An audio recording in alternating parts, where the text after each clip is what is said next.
Adverse possession, ये prelims के लिए इंपॉर्टेंट है और जीएस पेपर 2 मेंस के लिए। एडवर्स पोसेसन का मतलब होता है हिंदी में प्रतिकूल कब्जा।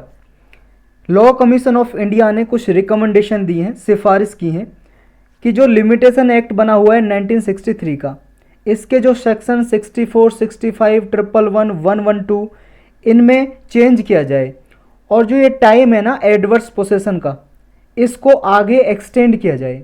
तो पहले समझते हैं एडवर्स पोसेसन क्या है और फिर टाइम की बढ़ाने की बात किस चीज़ की गई है।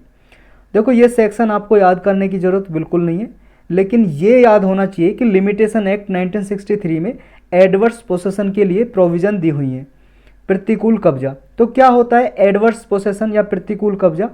ये एक लीगल कंसेप्ट है, यानी कि कानूनन हमारे यहाँ पे कंसेप्ट है कि अगर कोई पर्सन मान लो अवैध तरीके से किसी दूसरे की भूमि को ऑक्यूपाई कर लेता है कुछ सर्टेन पीरियड के लिए, तो वो उस भूमि पे अपनी ओनरशिप क्लेम कर सकता है। जैसे मान लो ये कोई भूमि है या घर है, ये ए आदमी का घर है, लेकिन यहाँ पे बी आदमी रह रहा है 12 साल से, पिछले 12 साल से, और ए आदमी ने 12 साल से इसे ना तो इसे देखने आया है और ना इसको हटने के लिए बोला है।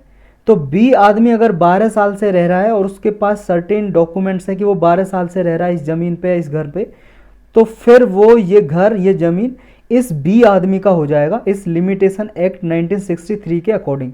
इसी को बोलते हैं एडवर्स पोसेसन। तो ये टाइम पीरियड है जो 12 साल का, ये याद रखना आपको।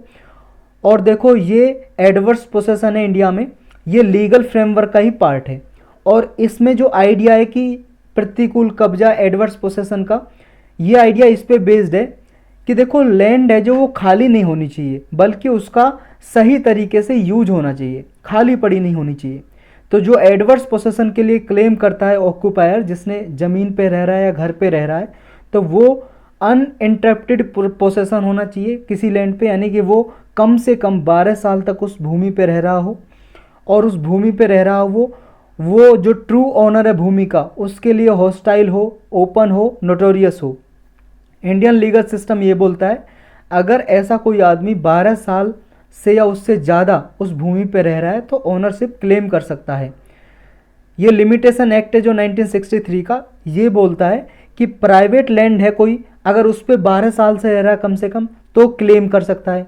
और अगर कोई सरकारी ज़मीन है, गवर्नमेंट लैंड, उस पर 30 साल तक रह रहा है लगातार, कम से कम 30 साल या उससे ज़्यादा, तो कोई भी आदमी अपनी ओनरशिप क्लेम कर सकता है, यानी कि उस भूमि का वो मालिक बन सकता है।